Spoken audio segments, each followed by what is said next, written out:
Film Soir, le nec plus ultra de l'actualité du jour, préparé et servi par la rédaction politique.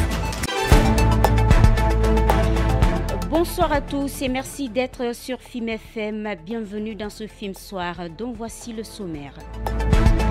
Le colonel Mamadi Doumbouya a regagné ce dimanche Conakry après 2 jours de mission en Arabie Saoudite où il a pris part au sommet Saoudi-Afrique. Les cadres de l'UFDG se réjouissent de la désignation de leur président par l'Internationale libérale pour diriger la mission d'observation électorale pour l'élection présidentielle prévue à Madagascar ce 16 novembre. Là-dessus, vous entendrez dans cette édition le conseiller en communication de Cellou Dalein Diallo. On parlera également de la circulation routière avec cet accident de la route qui a coûté la vie à un jeune travailleur de la Sonapi.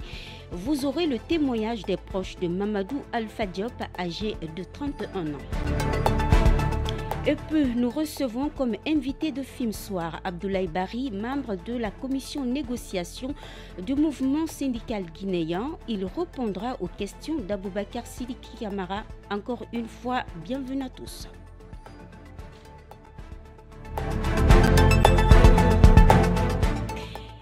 Une fois encore, Film FM, le journal. Une fois encore, bonsoir. Comme je l'ai dit à l'entame de cette édition, le colonel Mamadi Doumbouya a regagné ce dimanche Conakry après 2 jours de mission en Arabie Saoudite où il a pris part au sommet Saoudi-Afrique. Il a été accueilli à sa descente d'avion par le président du Conseil national de la transition, le Premier ministre Dr Bernard Gomou et les membres du gouvernement. À marge du dit sommet, le dirigeant guinéen a signé plusieurs contrats pour la Guinée, notamment le financement de la construction et l'équipement d'un hôpital de type mère et enfant à Koya à hauteur de 75 millions de dollars.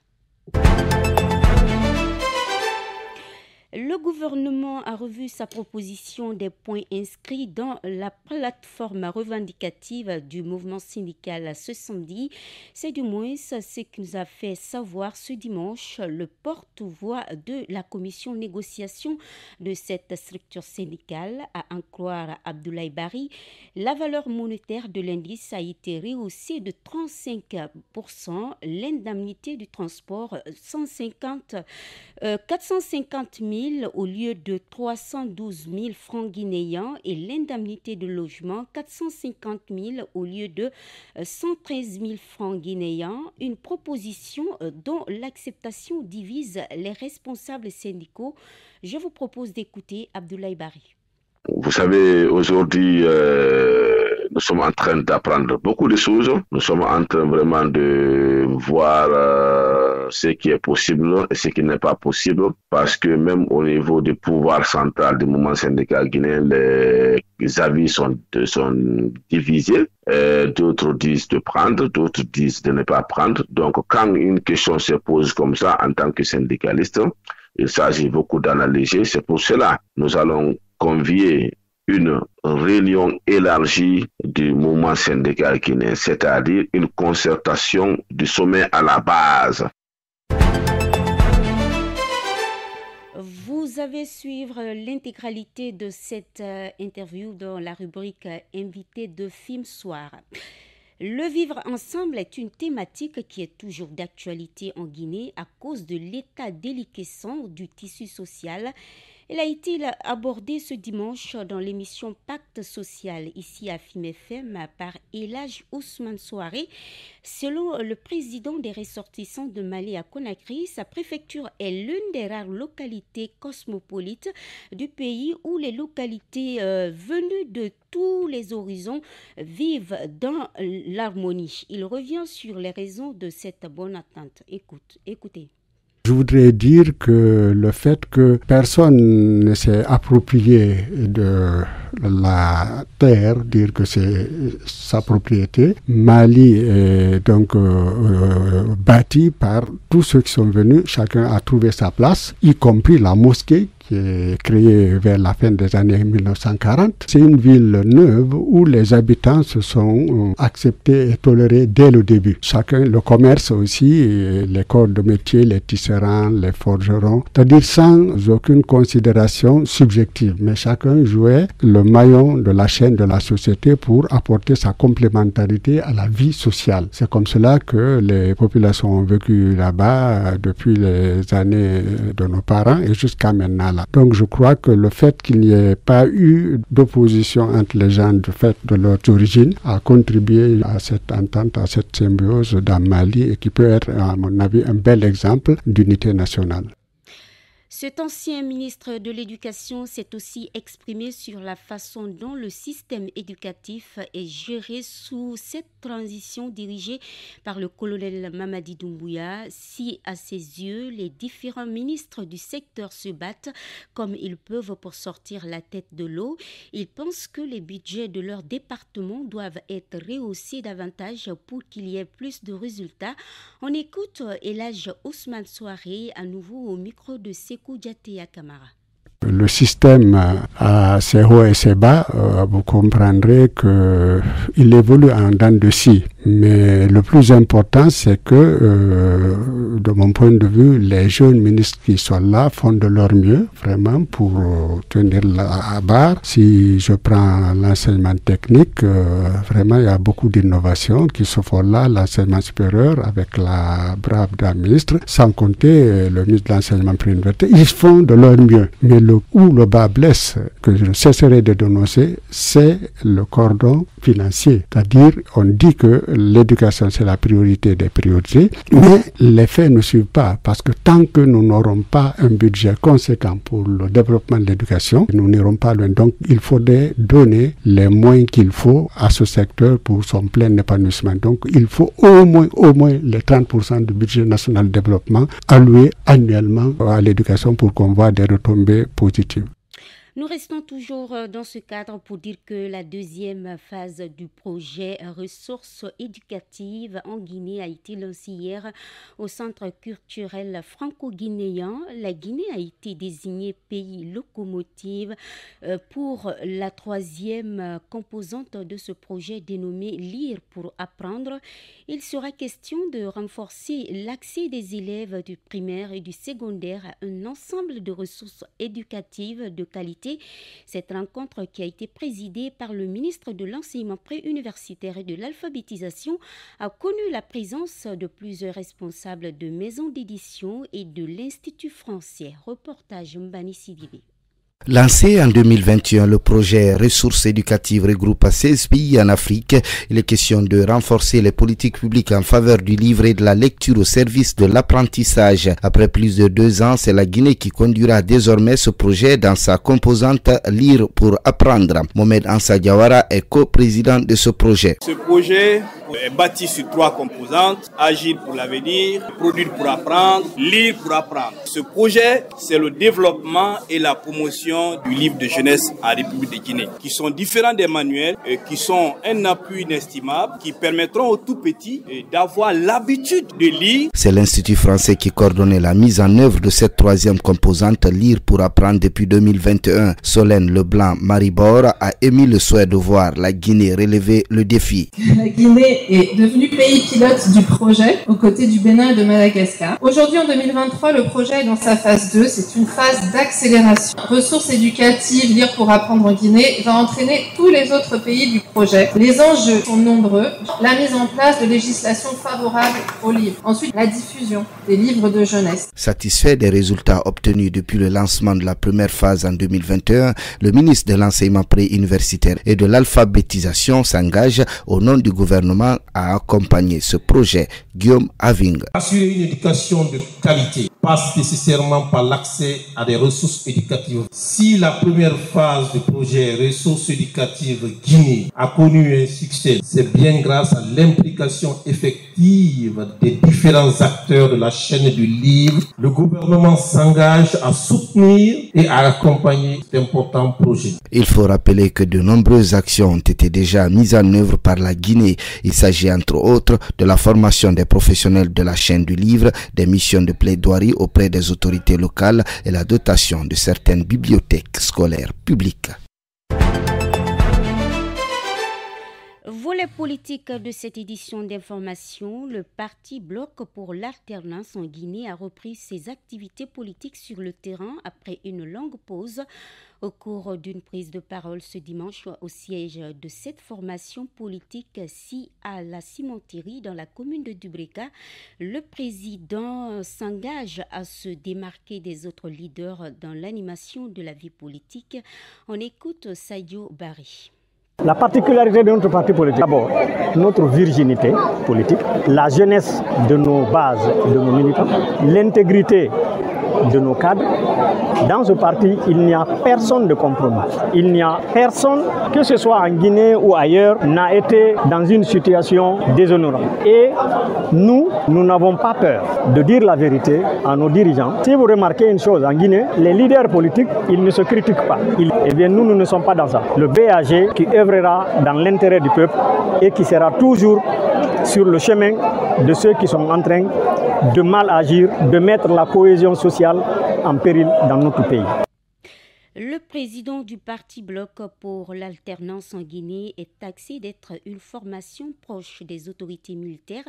Son président dément catégoriquement cette version. Sadio Barry en veut plutôt aux autorités de la transition qui, selon lui, ont exclu son parti du dialogue politique. On l'écoute à nouveau. Notre parti, nous ne sommes pas membres du dialogue. On a été exclus du dialogue politique. Qui nous a exclus du dialogue politique? C'est le gouvernement qui nous a exclus du dialogue politique.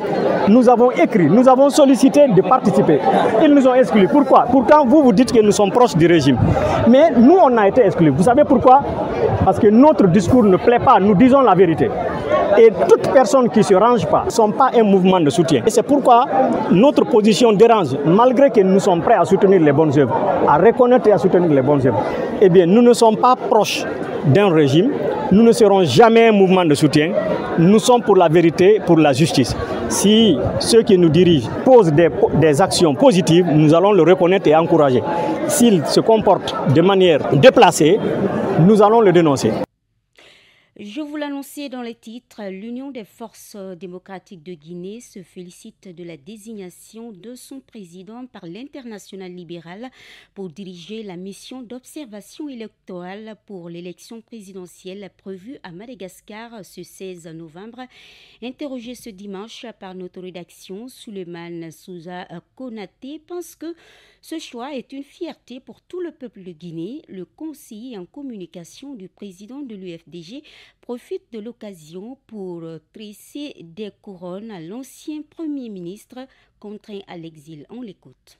Pour nous, c'est une très bonne nouvelle parce que depuis un bon moment, nous disions au peuple de Guinée que le président Cellou Dalein Diallo, c'est un homme d'État, un homme qui suscite énormément d'espoir tant au niveau national qu'à l'étranger parce que c'est un homme d'expertise. Pour aller observer les élections à Antananarivo, pour nous, nous disions simplement que c'est une très bonne chose. Ça vient confirmer tout ce qu'on disait depuis un certain temps en Guinée. Cellou, c'est un homme d'expérience et c'est un homme d'État. Et que le président Cellou Dalein Diallo a été d'abord directeur, ensuite ministre plusieurs années dans son pays. Il a posé des actions qui sont saluées aujourd'hui à travers le monde. Et les Guinéens lui sont reconnaissants par rapport à cela. Quand vous prenez les différents ponts, les routes qu'il a fait depuis des années 2005-2006 jusqu'à date, les routes la tiennent. Il y a beaucoup de routes qui ont été faites sous M. Alpha et même sous la transition, même pas 6 mois, n'est-ce pas? Vous voyez le niveau de dégradation. Ça veut dire simplement que c'est un patriote qui a travaillé avec le cœur et il a voulu que son pays soit, n'est-ce pas, compté parmi les pays les mieux outillés en matière, n'est-ce pas, de développement.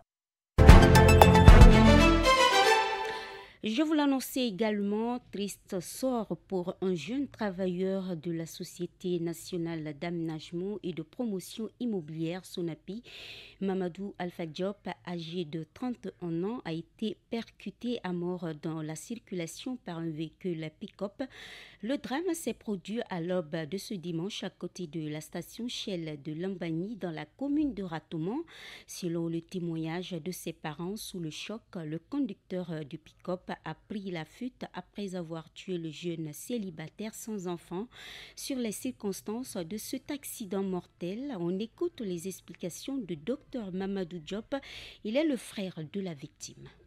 C'est hier, dans les environs de 4 heures. Lorsqu'il quittait vers Kobaya, il revenait vers Lambagny. Lorsqu'il est venu devant la station Shell, selon la dame, parce que c'est une dame qui est venue, la station Shell de Lambagny. Lorsqu'il est venu là-bas, qu'il y a un pick-up blanc qui est venu le percuter. Quand il a heurté, il est tombé par derrière. Du coup, le monsieur s'est arrêté, il a regardé, il a vu que le gars, il était couché, il saignait, donc il s'est rassuré qu'il est mort. Après, il a la route, il a continué. Mais une dame à côté, qui elle était seule, elle a entendu des cris. Elle a parlé, elle a dit, oui, Warimo. Elle s'est approchée, elle a vu le corps et dit non, le gars, il est décédé. Quand elle s'est approchée, elle a pris le jeune. Heureusement, il y avait ses renseignements, il y avait son calepin et tout ça, ses porte-monnaie. Il a ouvert ça, il a pris son téléphone. Donc, au fur et à mesure, ils ont appelé. Mais ce qui est sûr, c'est que c'est un monsieur qui est venu dans un pick-up blanc qui lui a tapé. Il est tombé, il est décédé sur place, il a saigné.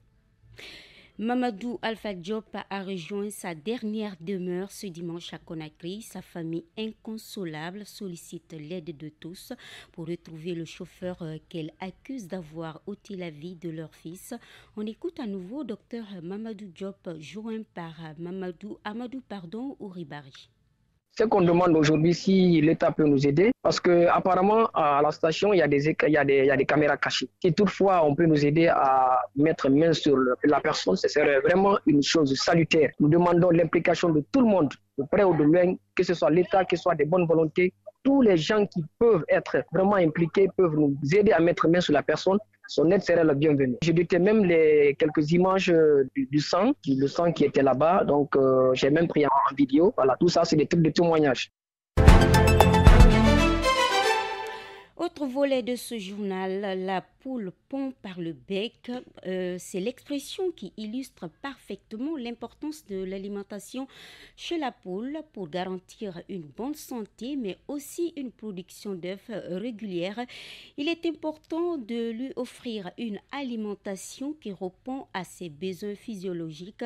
En Guinée, cet aspect est l'un des défis majeurs qui assaillent le plus des acteurs de l'aviculture, confirme Mamadou Bobo Baldé, aviculteur à Tanéné dans la préfecture de Dubrika. Sékou Diateya Camara l'a interrogé au sortir de l'émission La Guinée rurale ce dimanche à suivre.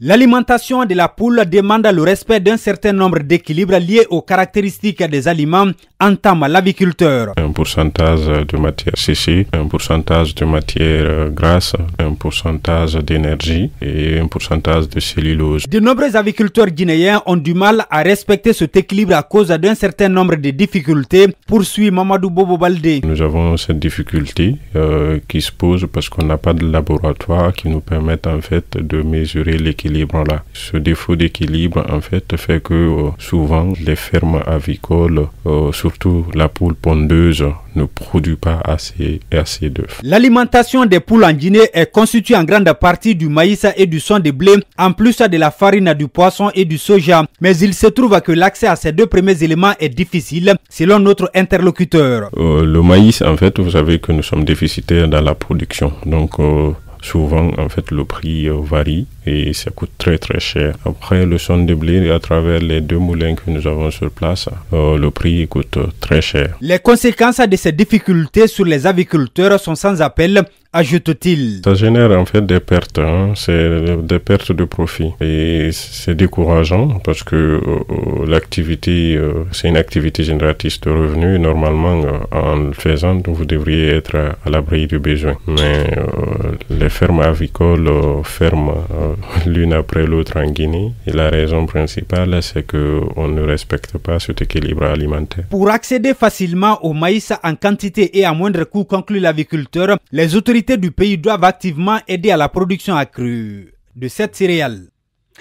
Immersion à l'abattoir de Kakimbo, situé dans la commune de Ratouma. Là-bas, les marchands de bétail sont confrontés à de nombreuses difficultés, du transport des bêtes à la commercialisation de la viande. Les tracasseries sont multiples. Rencontrés cette semaine, les vendeurs de bétail, responsables de cet abattoir sont revenus sur les conditions dans lesquelles ils travaillent. Ils ont profité de l'occasion région pour inviter les autorités à les aider à avoir un abattoir moderne.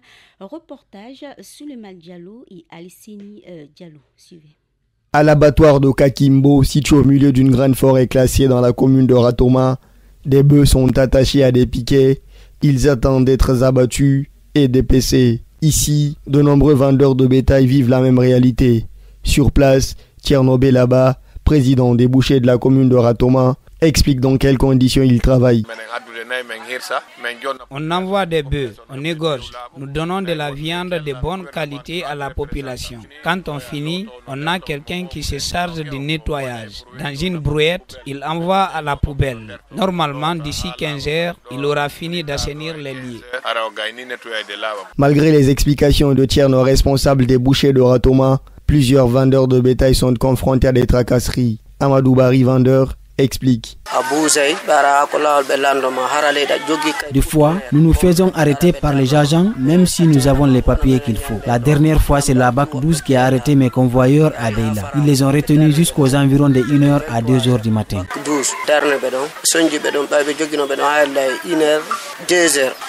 Bien que les tracasseries soient récurrentes, Amadou Bari invite les autorités à leur faciliter la tâche. Nous demandons au gouvernement de nous faciliter la tâche sur la route. Nous ne faisons pas du trafic. Nous n'exportons pas ailleurs. Nous servons la population guinéenne. Nous prenons à l'intérieur du pays pour envoyer à Conakry, la capitale. En attendant la réaction des autorités, les convoyeurs des bœufs, tout comme les bouchers, vont devoir prendre leur mal en patience. L'insécurité dans la préfecture Sigiri, on en parle pratiquement tous les jours. Un autre orpailleur a échappé de justesse à la mort. Selon nos informations, Abdoulaye Savané, âgé de 31 ans, a été poursuivi sur sa moto par des présumés malfrats qui l'ont retiré son sac d'argent contenant également une quantité d'or. Les faits se sont produits ce samedi à l'Hérault. La victime qui a voulu résister a reçu une balle au pied, relate Dr Bachir Kondé, gendarme et médecin légiste. Selon les informations, c'est un orpailleur qui a un magasin à Soulabi. Vers 20h, il a fermé sa boutique et voulait partir à la maison sur sa moto. Au cours de la route, il a vu un motard qui filait derrière lui. Arrivé à son niveau, il a tapé sa moto par son pied parce qu'il y a ces deux personnes. C'est ainsi qu'il est tombé. Quand il est tombé seulement, la première personne qui s'est jetée sur lui et la deuxième personne est venue derrière pour tirer son sac. Bon, quand il a résisté, on a ouvert maintenant le feu sur lui, et précisément au niveau de l'épaule gauche. Donc c'est ainsi qu'il a été déséquilibré et on a emporté son sac. Mais il a confirmé que le moment où il tombait, il a vu au moins 4 personnes donc autour de lui. Ces 4 personnes, ils étaient sur des motos. C'est ainsi qu'il est venu à l'hôpital. Là-bas, on l'a envoyé à l'Hérault. Si le procureur a sollicité qu'il ses soins passent à l'hôpital préfectoral de Sigiri, c'est ça qui fut fait.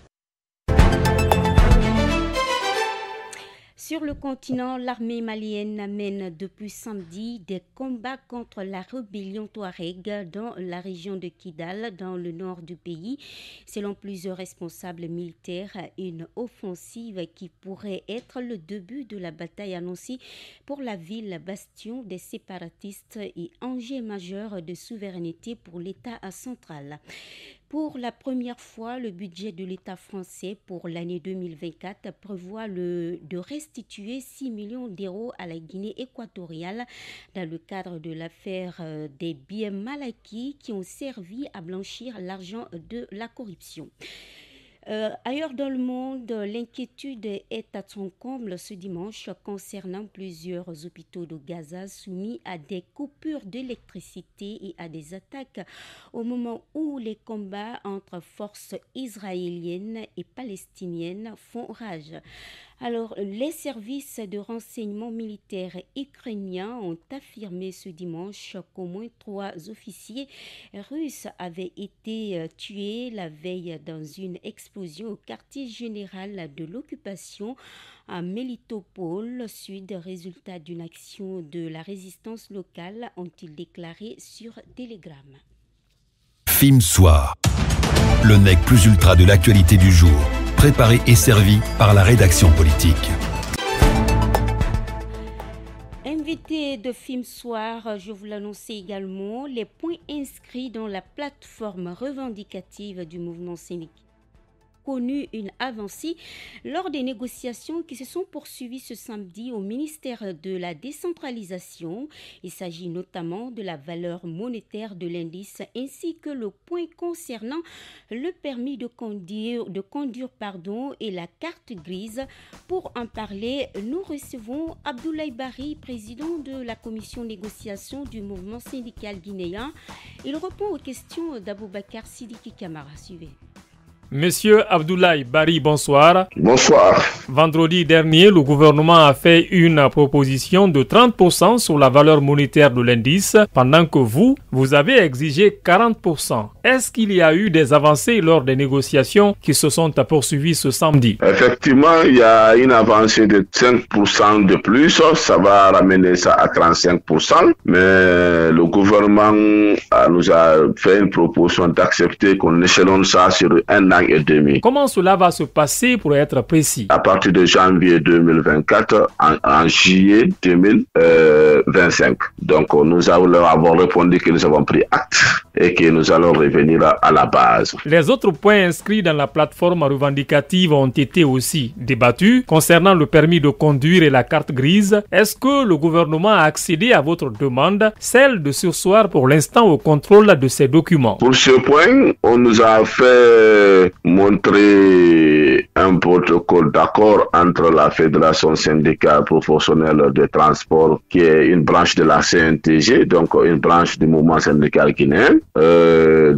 Vu que nous sommes des légalistes, nous nous sommes dit il faut que nous restons derrière ce protocole d'accord, parce que si cette fédération signe un protocole d'accord, il est important que nous on s'aligne à ce qu'ils ont signé. Mais tout de même, ils nous ont rassuré de renégocier les différents contrats quand même dans la mesure du possible, dans un délai raisonnable. La prime de logement est montée de 113 000 à 450 000 francs guinéens. La prime de transport est montée de 312 000 à 450 000 francs guinéens. Donc ça, c'est les points vraiment qui sont nettement améliorés. Donc c'est ce qu'on peut vous dire sur ces points-là. Avec toutes ces propositions, est-ce qu'on peut dire que nous tendons finalement vers une sortie de crise? Bon, vous savez, aujourd'hui, nous sommes en train d'apprendre beaucoup de choses. Nous sommes en train vraiment de voir ce qui est possible et ce qui n'est pas possible, parce que même au niveau du pouvoir central du mouvement syndical guinéen, les avis sont divisés. D'autres disent de prendre, d'autres disent de ne pas prendre. Donc quand une question se pose comme ça en tant que syndicaliste, il s'agit beaucoup d'analyser. C'est pour cela que nous allons convier une réunion élargie du mouvement syndical guinéen, c'est-à-dire une concertation du sommet à la base. Monsieur Abdoulaye Bari, président de la commission négociation du mouvement syndical guinéen, merci d'avoir répondu à nos questions. Merci, je vous remercie aussi. Voilà, chers auditeurs, vous avez compris, cet élément met fin à cette édition d'information préparée par l'ensemble de la rédaction politique de FIM FM. La mise en onde a été assurée par Salimotou Diariouba. J'étais là, Madame Assila, pour vous servir à tous. Merci d'être avec nous. Bonsoir chez vous.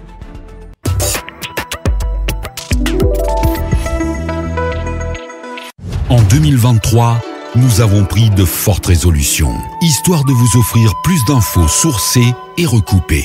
Plus d'enquêtes fouillées et documentées. Plus de débats hot. Plus d'émotions et de sensations. FIM FM, toujours un plus, toujours une valeur ajoutée. FIM FM, érigé en boussole, pour qu'aucun acte des forts du moment ne brime les plus faibles.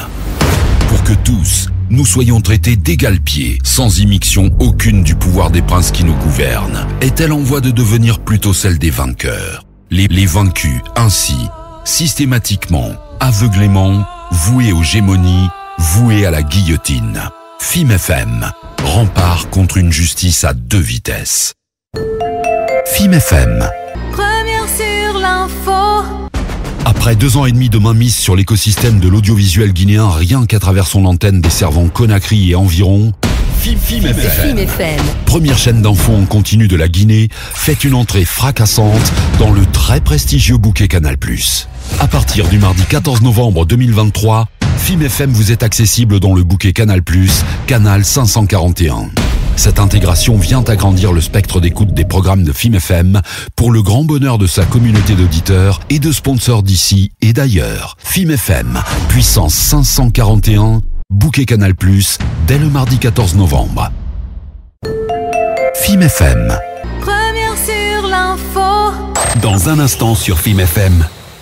Le 5 septembre 2021, la Guinée entrait avec fracas dans une nouvelle transition politique. Cornaquée par le CNRD et dirigée par un colonel d'une quarantaine d'années, cette période d'exception se veut celle de la refondation de l'État, de la rectification institutionnelle et de la moralisation de la gestion publique. FIM FM a décidé d'être au cœur de cette transition, la troisième du genre, du tumultueux cheminement politique de notre pays.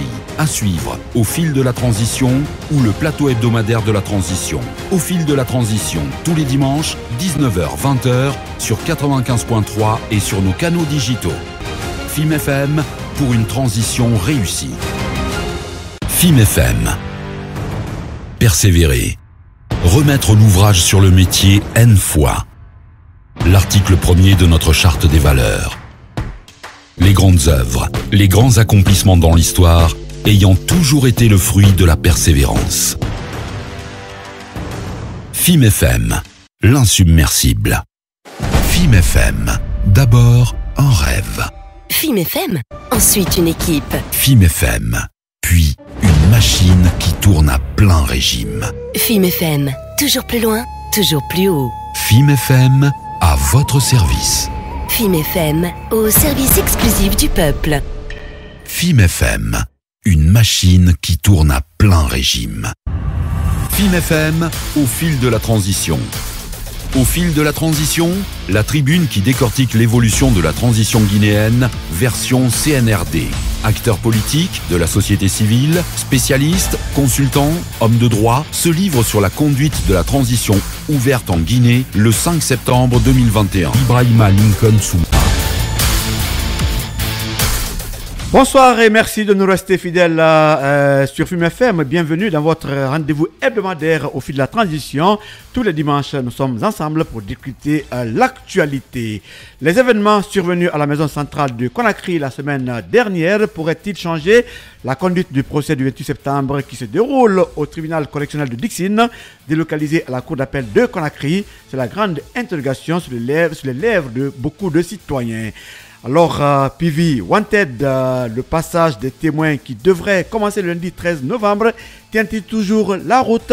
Autant de questions qu'on posera à nos invités ici présents et au téléphone. Ils sont entre autres M.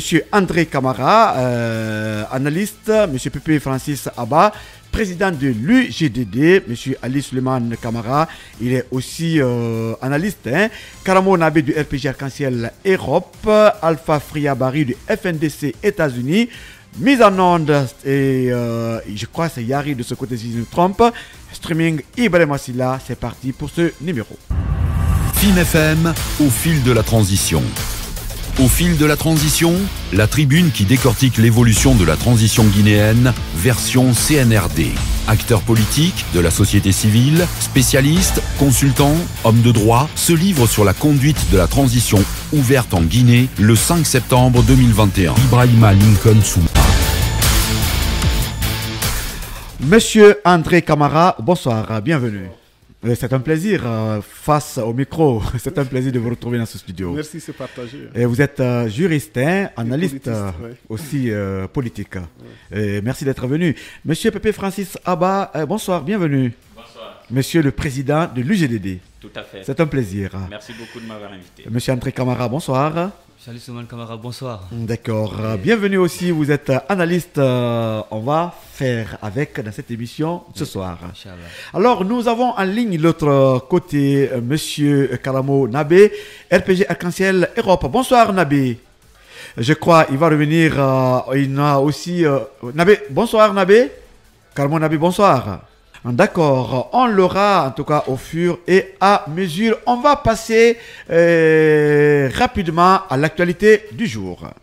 Société civile, spécialistes, consultants, hommes de droit se livrent sur la conduite de la transition ouverte en Guinée le 5 septembre 2021. Ibrahima Lincoln Souma. Après 3 mois de négociations et le dépôt du préavis de grève générale, le gouvernement s'est enfin un tout petit peu bougé sur les revendications du mouvement syndical guinéen. En lieu et place de 20%, 10 autres pourcents sont obtenus au forceps tardivement de la nuit de mercredi à jeudi, ce qui fait désormais 30% proposition gouvernementale contre 90% revendiqués par le syndicat des travailleurs. Le syndicat va-t-il continuer sa pression sur le gouvernement? C'est la question qu'on va poser ici à nos invités et je me tourne vers monsieur André Camara, juriste pour cette question. Vous avez suivi en tout cas pendant ces 3 derniers mois les négociations entre les syndicats des travailleurs et aussi le gouvernement. Et finalement, après le dépôt de préavis de grève, le gouvernement a jugé nécessaire de rencontrer cette fois-ci toutes les têtes penchantes de ce mouvement, du mouvement syndical. J'y parviens. Et pif, on obtient 10% sur les 20, ça fait 30. Ce qui est sûr, il n'y a pas encore l'accord du syndicat qui va rendre compte à la base au cours d'une assemblée générale.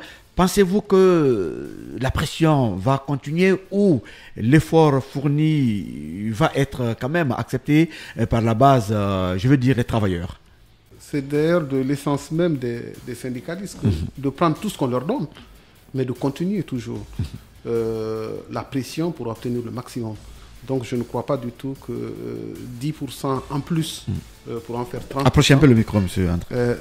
Pour en faire 30% vont calmer leurs ardeurs. Bien au contraire. L'appétit vient en mangeant. Ça va aiguiser les appétits. Voilà, bien sûr. À mon avis, c'est ce qui va se passer. Mais ça se passe comme ça dans le monde syndical. Dans les techniques de négociation, c'est exactement comme ça que ça se passe. Vous prenez ce que vous avez, mais vous continuez toujours.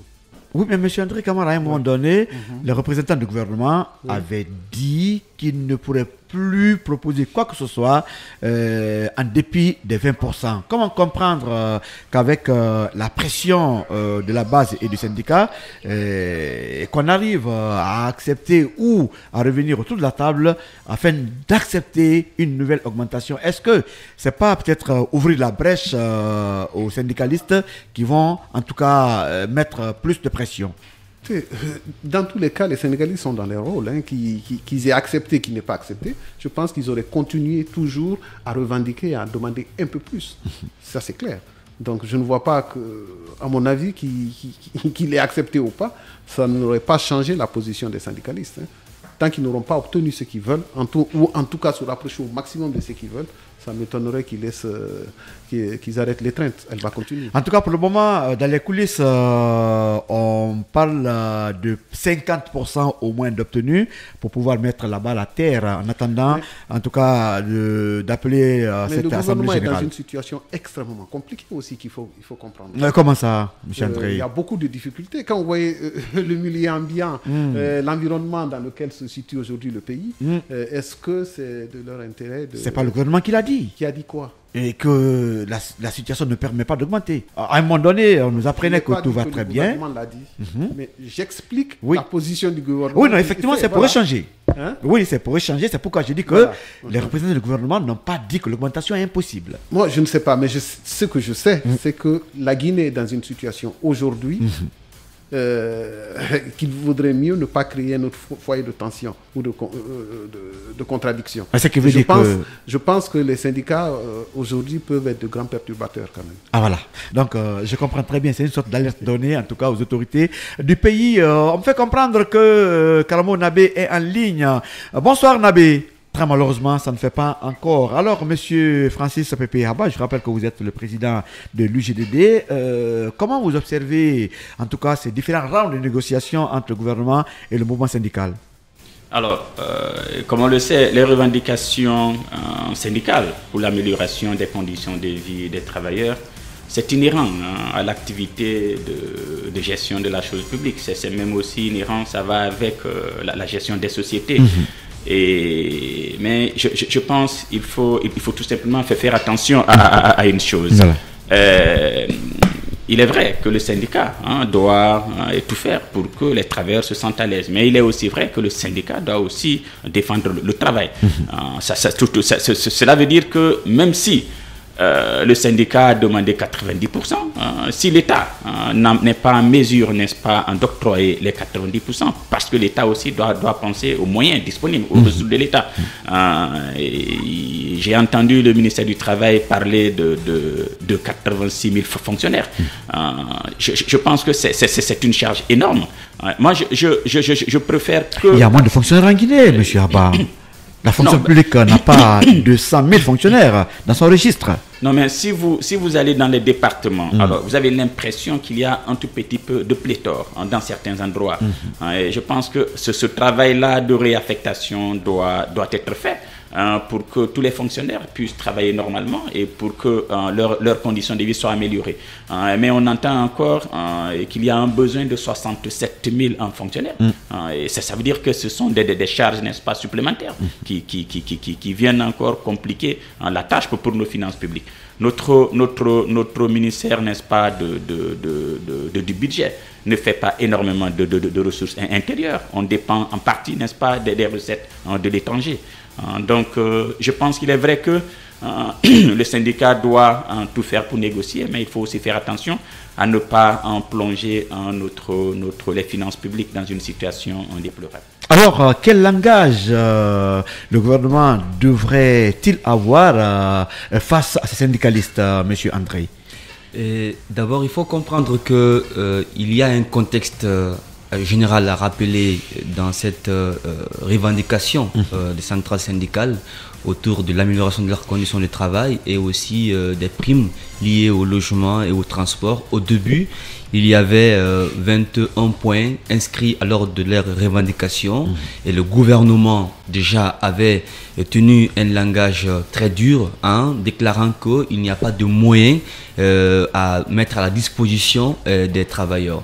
Alors, il y a là aujourd'hui un contexte politique à prendre en compte, comme l'a dit tout à l'heure là Monsieur Camara. Il y a aujourd'hui un contexte politique à prendre en compte. Le gouvernement déjà n'a pas intérêt qu'il y ait la pluralité des foyers de tension ouverts ça et là.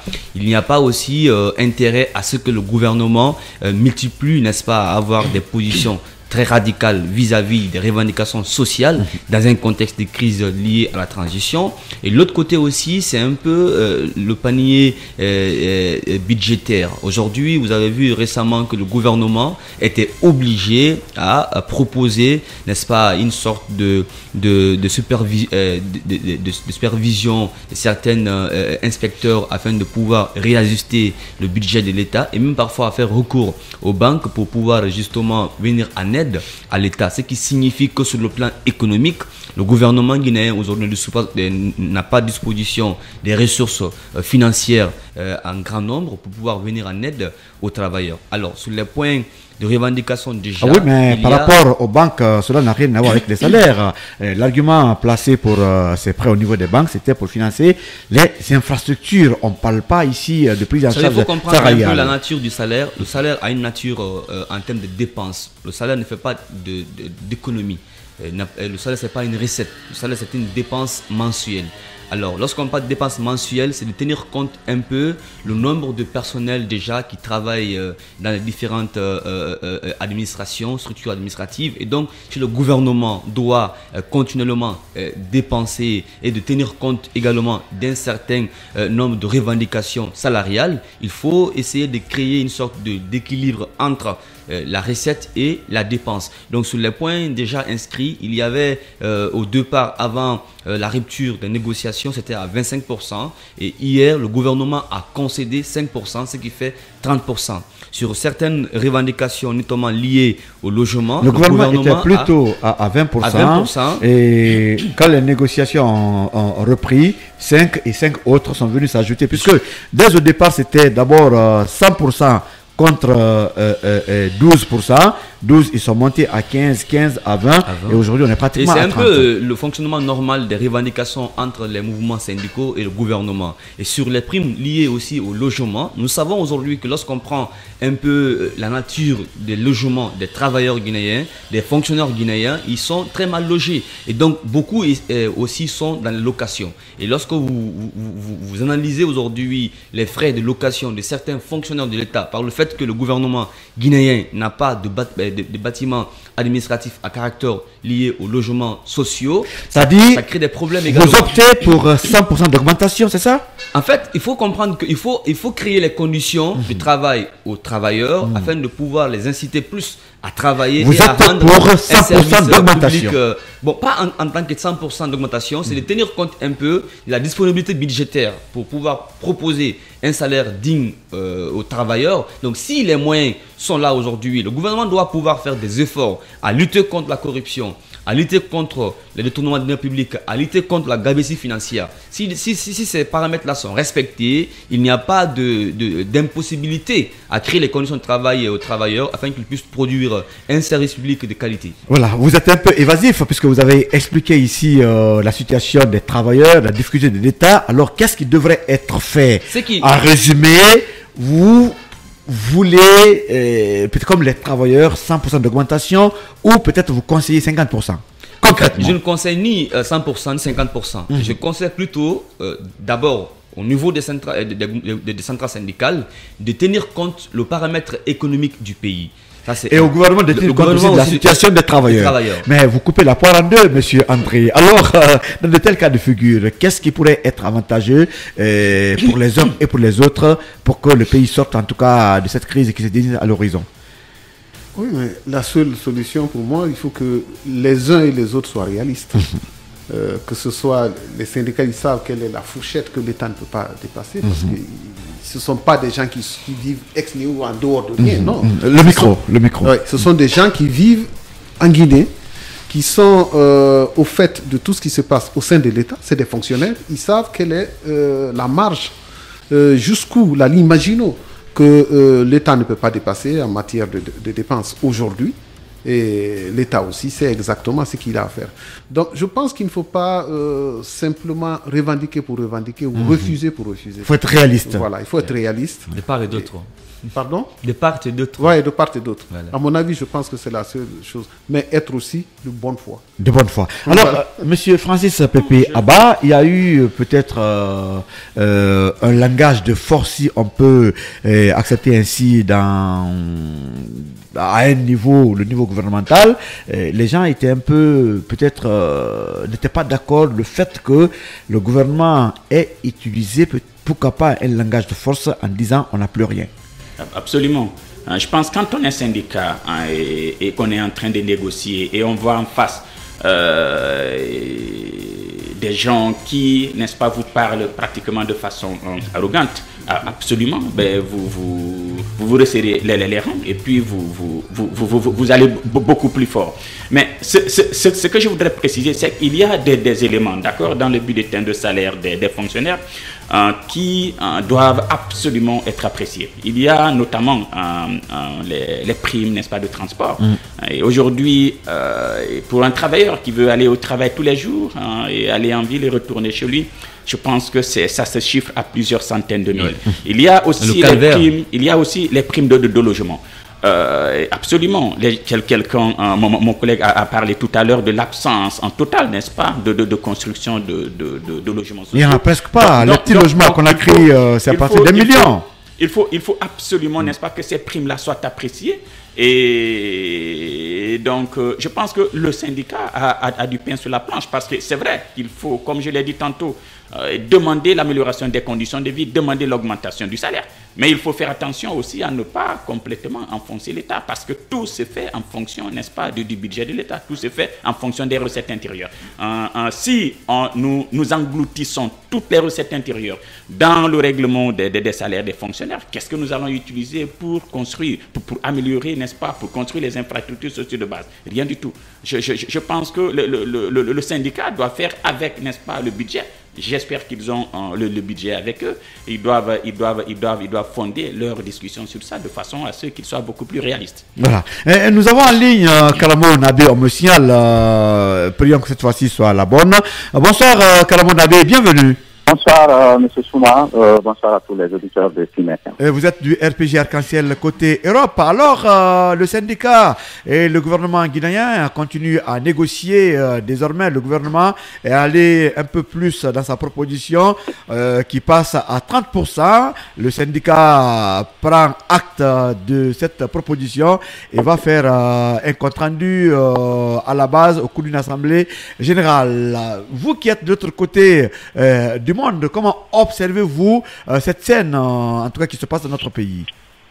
Oui, bon, effectivement, donc nous avons suivi les négociations qui sont en cours entre le gouvernement et le syndicat. Et, il faudrait quand même dire que, bon, le fait qu'il y ait une avancée est une bonne nouvelle pour tout le monde. Ce qui reste clair, comment dirais-je, le niveau qui est aujourd'hui de 30% reste, en tout cas dans le cadre du fonctionnaire guinéen, insuffisant.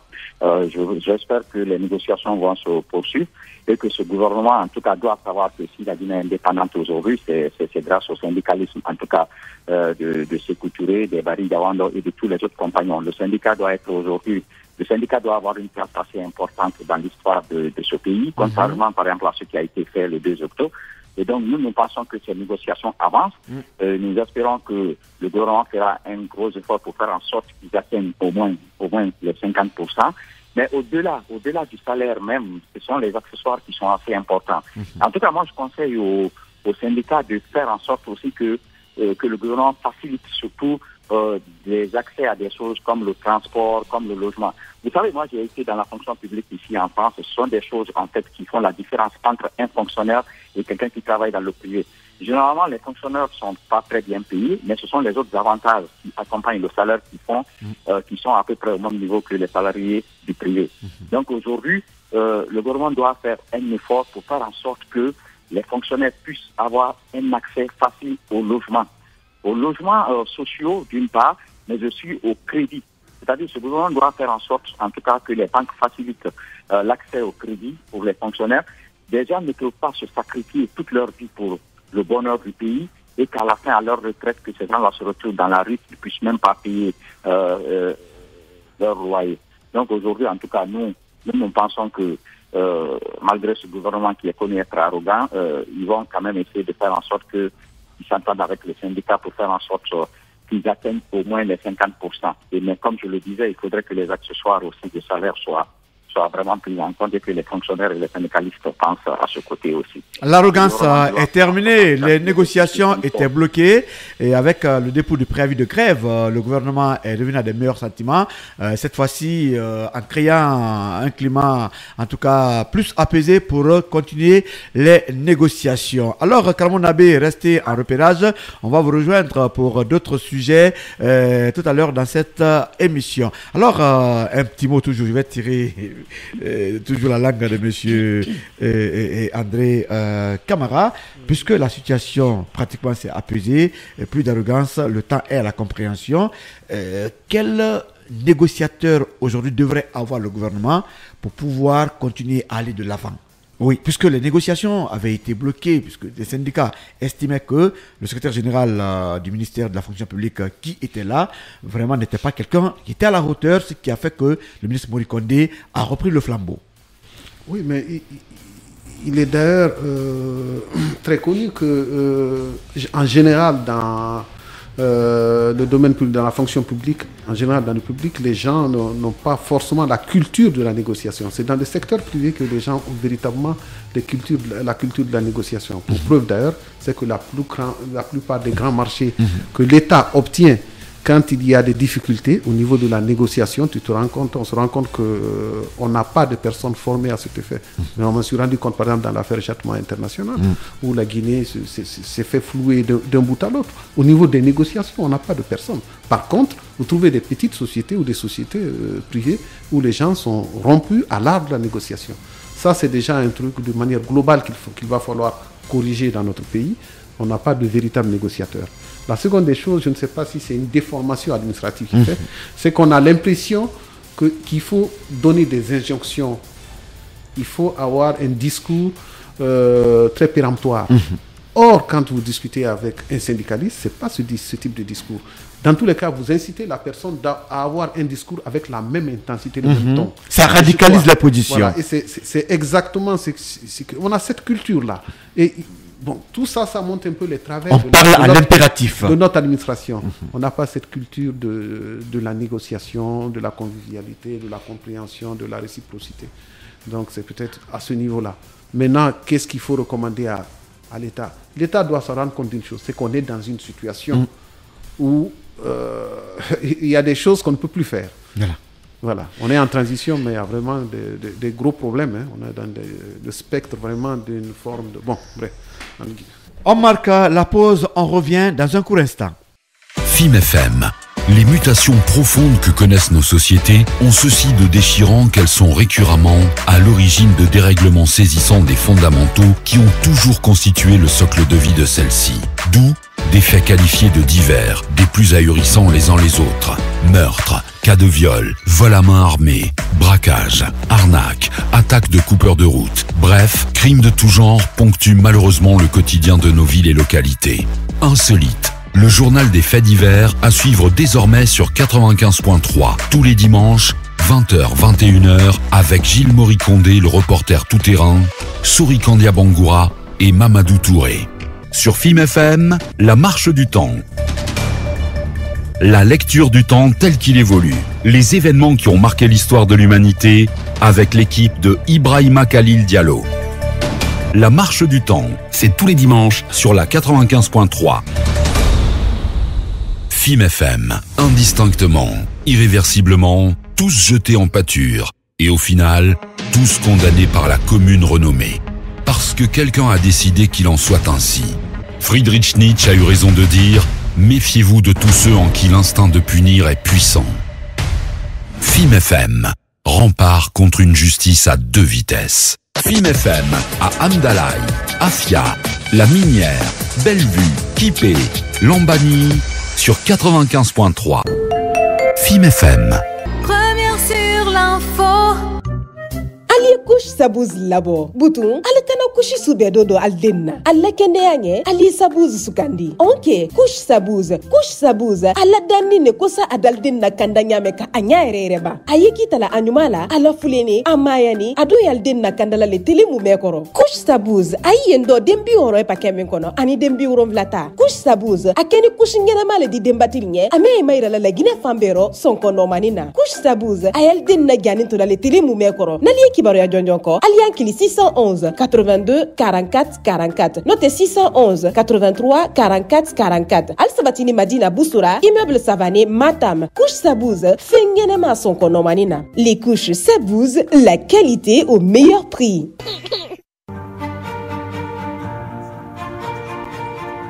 Bras social par excellence de l'État guinéen, la Caisse nationale de sécurité sociale a opéré sa mue depuis la prise de responsabilité du CNRD le 5 septembre 2021. Sous l'impulsion des nouvelles autorités, à leur tête le colonel Mamadi Doumbouya, la CNSS, grâce à une gestion rigoureuse basée sur les résultats, rend désormais effectif le paiement à bonne date de tous les droits de ses assurés. Entreprises du privé et du parapublic, faites immatriculer vos salariés à la Caisse nationale de sécurité sociale et mettez-les à l'abri des risques professionnels. La Caisse nationale de sécurité sociale, l'assurance d'une vie bien protégée.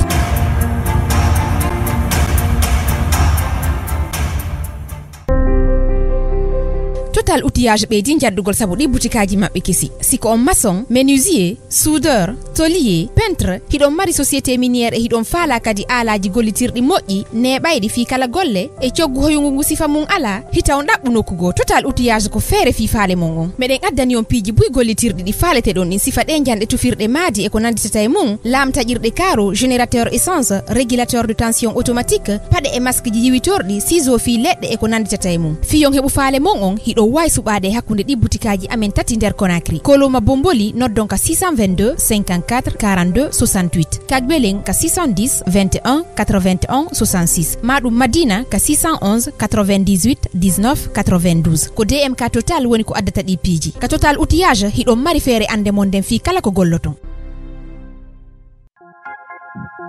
Nuga cornon bœuf Oderiche, atana finde cornon bœuf biringa qualité singera dunia kui. Cornon bœuf Oderiche, qualité singe fanginara, na ganyo kunyi birin waliba moma. Wa finde wati birin dosera, wumu gamma gambi haibada. Marque Oderiche a fini marque Forinana, anana kafi 1908. Cornon bœuf Oderiche, ayala ki fangina kui. Gi technologie nenera, mere ira, na re walikolo akino akeyama. Aman fa certifié, aman finde dossier halal 100% nana. Wufa gi Oderiche toredari ramini, aninge subedari, barima toto, wonyogo na fe fangi begbe nana mo mabiri. Nakui, mufa mbar la idi to gobe, amufa ma se fangi doro na sade wosagwe. Cornon bœuf Oderiche, amatima la guide irebiring.